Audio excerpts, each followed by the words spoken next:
as a tax podcast, are there any kind of tax policy that came out of this session that were kind of business friendly or kind of some that maybe not so much? Do you have any comments maybe specifically on what happened this session related to tax? I, I think there are three tax bills that came out of the session that are considered business friendly.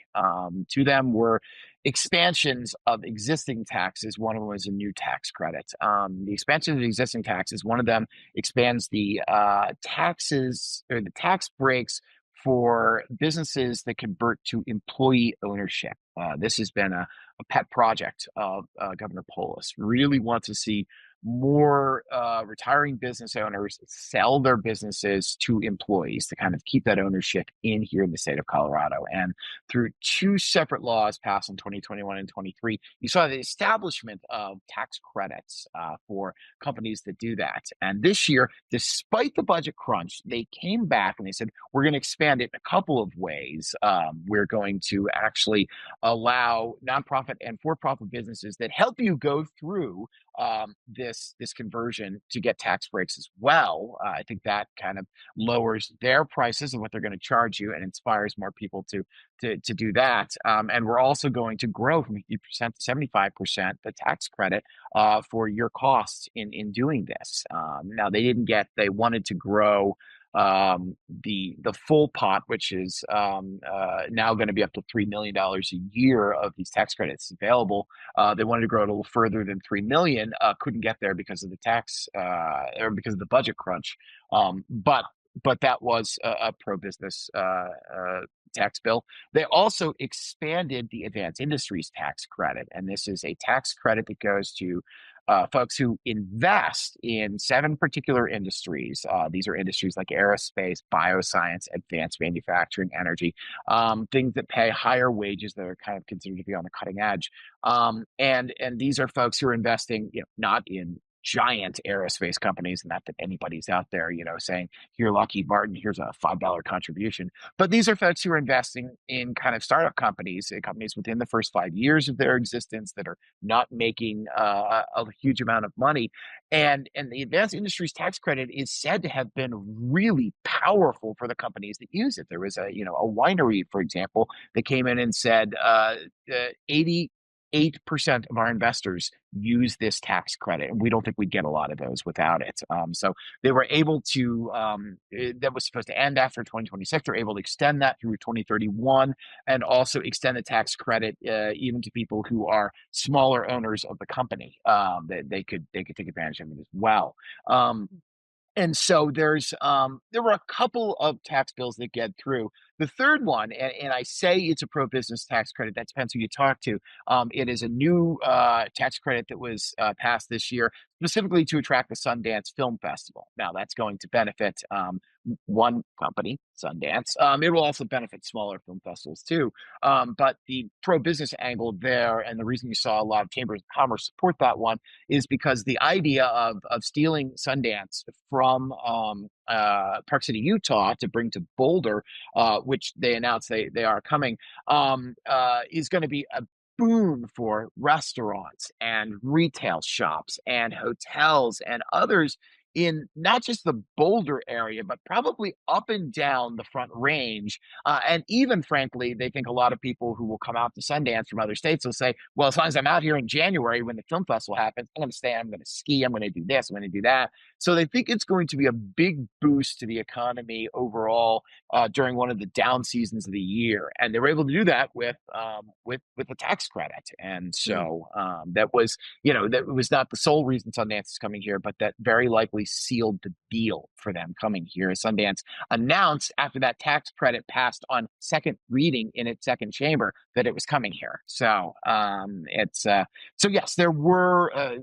This was not the session when you saw a giant plethora of tax credit ideas come forward. And in fact, the biggest tax credit idea that came forward died, and that was a special tax credit, a 30-year zeroing out of sales and use tax for the materials that would go to data centers, as there's been a real push to try to get data centers, which are not high employment but are capital intensive and really spur on a lot of buying in a community to come to Colorado. They're not looking at Colorado right now because we don't have a tax policy that incents them to come here, whereas about 20 other states do.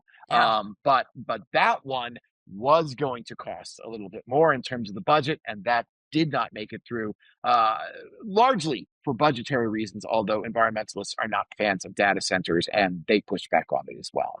It's interesting because remember when Boeing was wanting to come here and was trying to pitch us and we wouldn't give them a credit? Right, Chicago. right. And So we were then very anti-credit many years ago. And now we're like, oh, we'll give these things. I'm like, what has happened? and there's still some pushback in tax credit, and I think we just saw that actually in the last couple of years from some Republicans in the legislature who are not wild about tax credits, because when you give a tax credit, it lowers the amount of money coming in, and therefore lowers typically the overage of tax revenues that causes Tabor refunds. So there are some people that now say, well, I don't like tax credits because it's just taking away your Tabor refund. Yep. I kind of But struggle with them too because it silos out a certain industry, right? And doesn't broadly apply and it's very narrowly applied. So is it really the best thing to do in that way to hit, is it harm our citizenry? And then it kind of creates this like you here and not looking at the other reasons to come here. Beautiful place, lots of great place to come, I mean, Park City is a beautiful place, but so is Boulder, and it just changes it up. So it just sort of adds a little metric to the decision making that's like, is that really the way you're going to come is to get a credit? I don't know. and it's an interesting question that I think you actually saw started to be debated during the debate over the aforementioned House Bill 1296 that sought to roll Yeah. back a number of credits.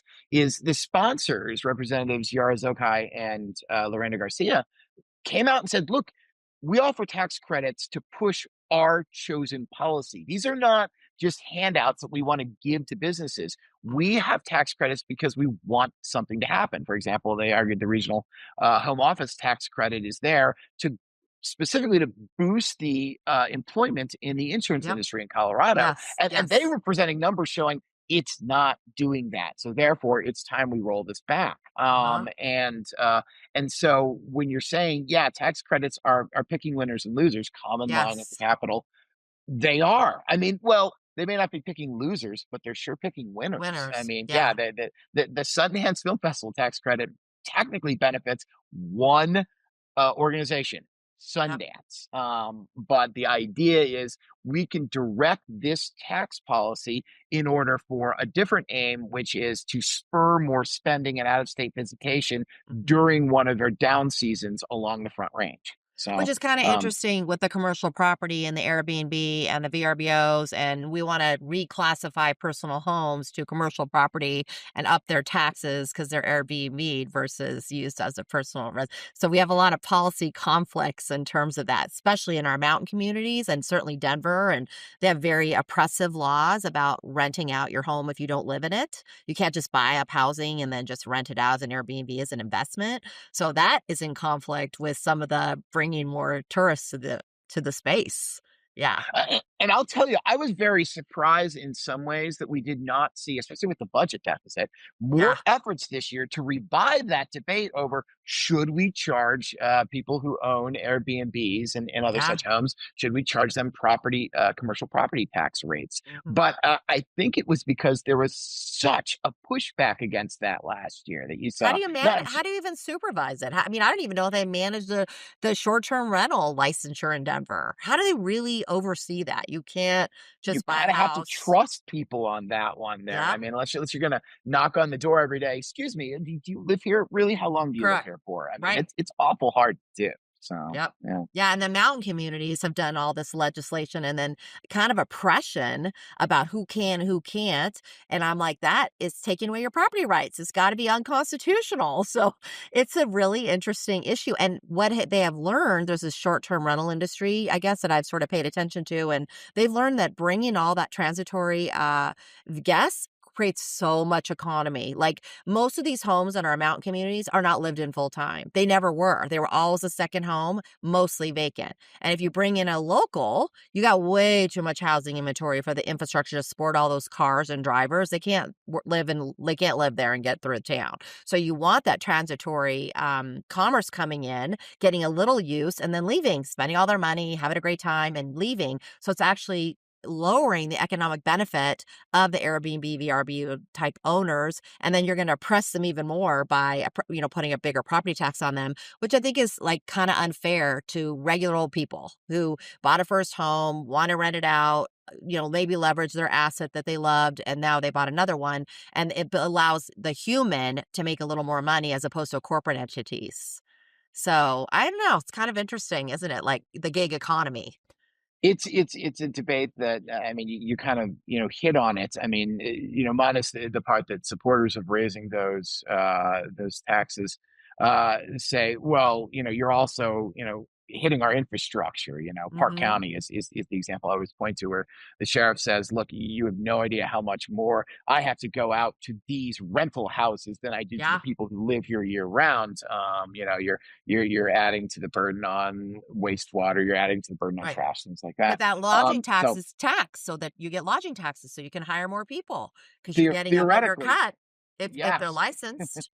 Yeah. So it's and there was, I should say, that there was a bill that passed this year that allows the counties to raise their lodging taxes. The unincorporated parts of counties can now raise their Yeah. lodging taxes. It was 2% before. Now it can go Yeah. up to 6%, assuming the poll signs this bill. And they also can put it to more things, including things like public safety, Yep. because they believe that is one of the things you need to do with that money. So Yeah. so maybe that bill in itself is the one that is, as little as most of us paid attention to it, is the one that can stop the fights over raising short-term rentals to commercial level property Yeah. taxes. But Because you can I think create we'll see more in the next couple of infrastructure years support. how much that brings in and what it does to some of these complaints from local governments, that their infrastructure is being taxed beyond revenues that they're generating from the short-term rental industry. Yeah, that's interesting because I remember Steamboat raised their taxes. I have one of the highest lodging taxes in maybe the nation. I'm not even sure. I don't know that it's made a I think they dent. compete with Winter Park for having the highest Okay. tax rate in the state of Colorado. So, Interesting. yes, Okay. I yeah. didn't know the comparison, but I was like, I don't know if it stopped people coming. It's an interesting question. I mean, there is an argument. I think it's a fair argument from some of these owners that, like, the more that you raise taxes on these things, the less people are going to be willing to pay it. And I think if it comes down to, I don't know, do you want to go to Park City? Do you want to go to Tahoe? Do you want to go to Steamboat? And you look into it, and the taxes are pushing those Steamboat prices up above others. That could affect. But for the family that's deciding whether or not to take a week to drive up to Steamboat, that may not affect it quite so much. I mean, it Yeah. may make you stay at cheaper lodging, if you're going to see these fees thrown on there. Suddenly, the 3-bedroom Airbnb becomes a 2-bedroom Airbnb, or becomes the suite motel. But it's again, these are things we're going to have to continue to watch. That'll be the next step in this debate. Yeah. It's just super interesting. And Airbnb out of the gate was like willing to collect the lodging taxes as a marketplace. Basically, they were kind of one of the original marketplaces. They're like, we'll collect the taxes on behalf of the homeowner. We'll make it easy for you. Right. And they still got pushed back. Here they are trying to, do right, maybe. And they're still like having trouble. So I find it's all very complicated, isn't it? And there's just been so many different jurisdictions like, we don't like all these people here. Right.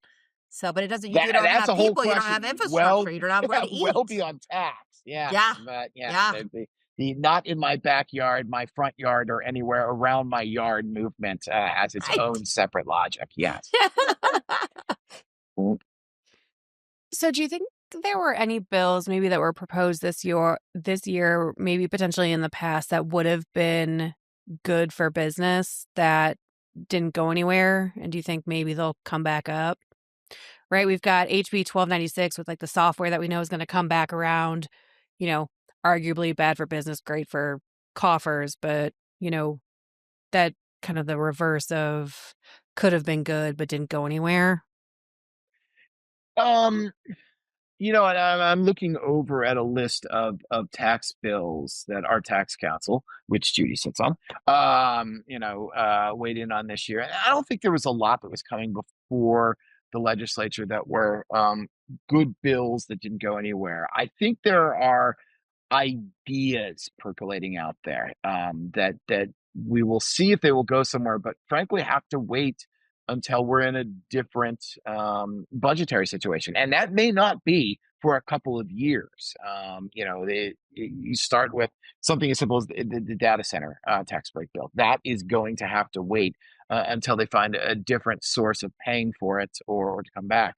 We can argue about what the repeal of any of the fees that were out there would have done for business. But those aren't even going to be considered. I mean, frankly, they're not going to be considered while the Democrats are in power, period. They're very wed to a lot of those. And one of the reasons is you speak about tax policy, pushing tax bills, pushing policy aims. A lot of those go to help, say, electrify the transportation system, and they don't want to take that money away. I will tell you the panacea bill that has been talked about for so long, and that is how do we get rid of the business personal property tax even Oh, more? This is right? this is very literally. I started covering the legislature in 2007, and I know by no later than 2008, this was an issue that was up there. The business personal property tax is considered an incredibly regressive tax for business. It basically Mhm. says, oh, you bought that piece of equipment, we are forever going to charge you property tax on it Right. until there's no value left in that equipment. And it stands as a roadblock to companies investing in new equipment. I mean, why Yep. would I spend this much more when I'm also going to be paying this much more in taxes every year for Yep. this new equipment while my old equipment is still working? It disincentivizes expansion, especially if you're an interstate company. You're going to look to other states that don't have aggressive business personal property tax policies like this. Um, there was discussion in an interim committee last year that two things. One, there is a business personal property tax credit that very few people were taking.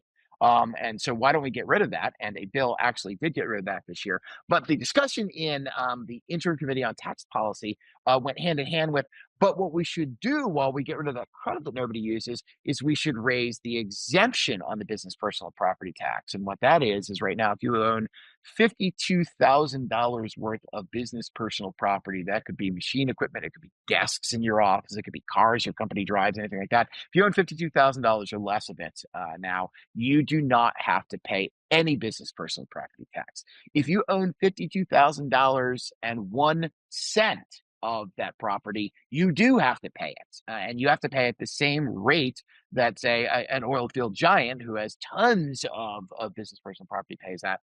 Um, there was talk about raising that exemption to 75,000. That did not come about very strictly because of the budget crisis this year. Not very strictly because it just didn't catch on largely because of that. And there's always been talk of, can we get rid of the damn thing? I mean, Yeah. why don't we just find some other way to reap our money? Now, the problem is with Tabor, and before everybody jumps on me, I'm just going to say this is a very specific problem with Tabor, not that Tabor is a problem, is that if you're going to get rid of a tax and you want a tax policy to be tax neutral, like say, hey, let's get rid of the business personal property tax, but maybe raise tax elsewhere in a more fair way, um, you have to go to the vote of the people for that. And that is much harder to pass. So I think what holds back discussion of getting rid of the business personal property tax is, where do we make that money up in a way that people would be willing to give us that money as a state government? And there's just no successful solutions that have been put forward on that. I don't think we're done talking about getting rid of or lowering the business personal property tax. I mean, it is, Governor Polis hates that thing too. He's the one that raised the exemption from about 18,000 a year to 50,000 a year as part of a tax deal a couple of years ago. But I don't. I think that's going to stew for a while still. Yeah, it's just, yeah, it's it's the whole, so I don't know if you've heard of the Freakonomics. They wrote a book called Freakonomics, and they have a Yes. podcast, and Stephen Dubner kind of got me through COVID because he talked about turkeys are basted and chickens. I don't know. It was a thing. But it basically said that the pandemic was like a stop, right? And it's a reset because everything's kind of moving along a way that's not very good, actually. But when you stop, you have a chance to go, maybe we could do it better, But one of the podcasts he did that I just listened to recently was about sludge.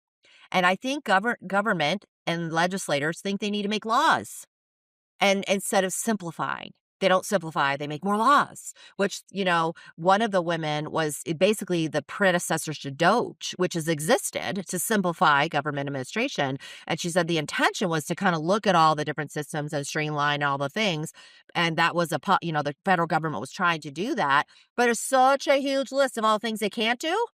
What can they do?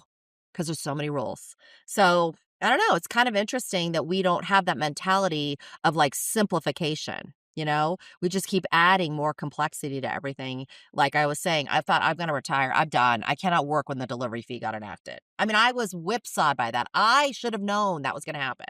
I thought, how am I going to tell my clients to handle it? Fortunately, a few years have passed and people have figured it out, and it's okay so far. And it probably isn't material to a lot of our clients in the end. They don't have a ton of business in Colorado, right? Relative to America.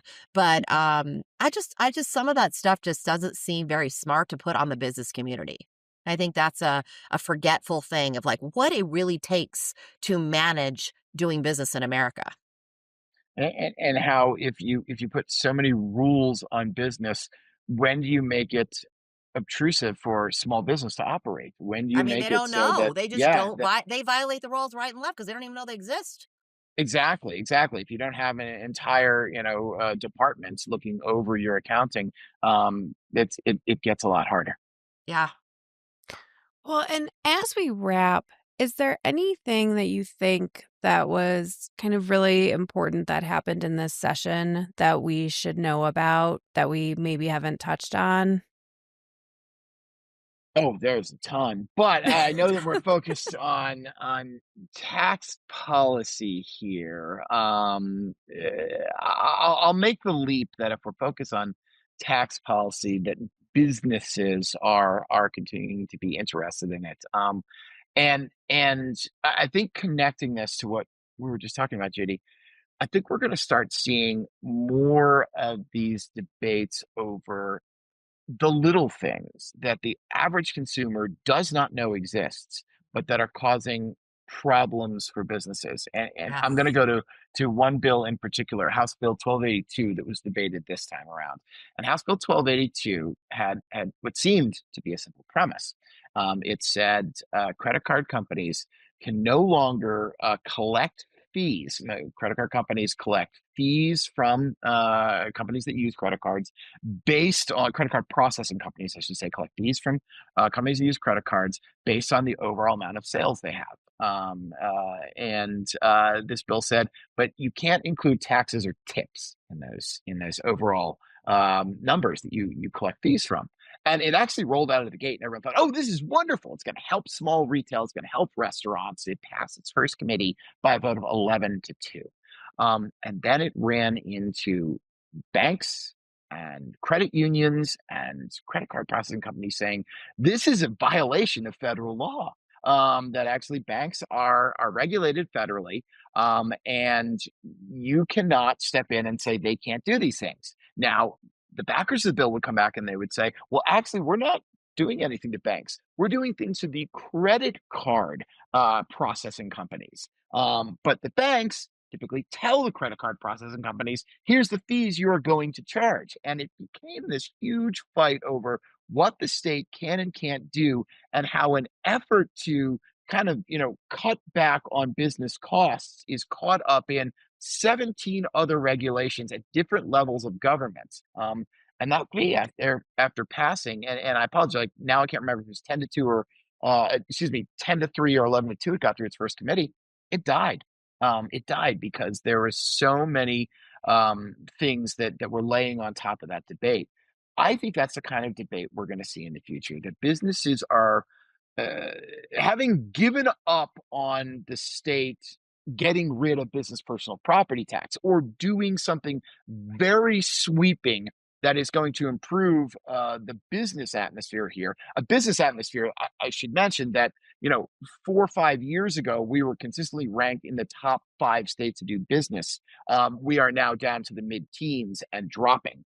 But short of finding the sweeping measures to change the business atmosphere, they're going to go for the little things, and you're going to see sectors go for the little things. We're going to see more of these fights over percentages of fees and how we get them revoked from our tax bills. And I don't know if that is eventually going to come around full circle, and in 5 years we are going to be talking about some sweeping reforms, or if in 5 years we're going to be talking about minutia that we're not even thinking about, that even our friends in accounting aren't thinking about right now.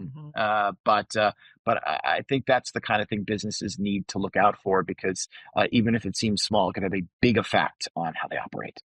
Well, like the tariffs, we just did research for the entire nation. Tariffs are taxable, whether they're separately stated or not. They're considered part of the base of the sale of the property, taxable. So, the retail delivery fee is a mandatory fee that is in conjunction with the item. Therefore, some of the cities would have imposed sales tax on that delivery fee. We got them to back off on that, but that was a huge stress. So there's just a lot of things that ripple that I think a lot of legislators don't understand what they've created for the business community, the layering that becomes Remember, we're difficult. only a year out from a debate that happened where the federal government was going to tax paper refunds. They're going to tax your tax refunds until the state stepped in and was able to show, no, this is not legal. But yeah, watch for more. It is a full employment legislature. Oh my gosh, is that the truth? And accountants, but you will never not be needed when the legislature is in session. I know that's a funny thing you say, that we are pandemic proof. We are 9/11 proof. We are tech crisis proof. And now we are federal government who knows proof, right? Like policy, who's sitting in the chair. It's a trip. Well, and Ed, that's kind of the perfect segue to say, we can't wait to have you back. Hopefully not in 4 years like last time. Thank you for coming back, for your second trip around the sun. And then we still exist as a podcast. This was a lark. We did this as a lark. Like Meredith, I wouldn't even know what a podcast was. Meredith's like, I was in a podcast. I'm like, we should try that, and now you we're just wait doing until it. the legislature puts out its special podcasting fee next year. But we don't charge we'll for talk it, more, so there'll be no worries on that. Well, and to all of our listeners, if you care about Colorado, make sure you follow Ed on the Sub and Substance. And so thank you. TSScolorado.com. My boss tells me to always jot that in. Excellent. TSScolorado.com. TSScolorado.com. TSS. TSS as in the Sum and Substance. Oh, not Colorado Chamber. Okay. I was like, why T? Okay. Gotcha. Excellent. TSScolorado.com. Okay. Thank you. Yes. Well, Ed, thank you so much for being here. And that's another episode of Saltivation. Till next time.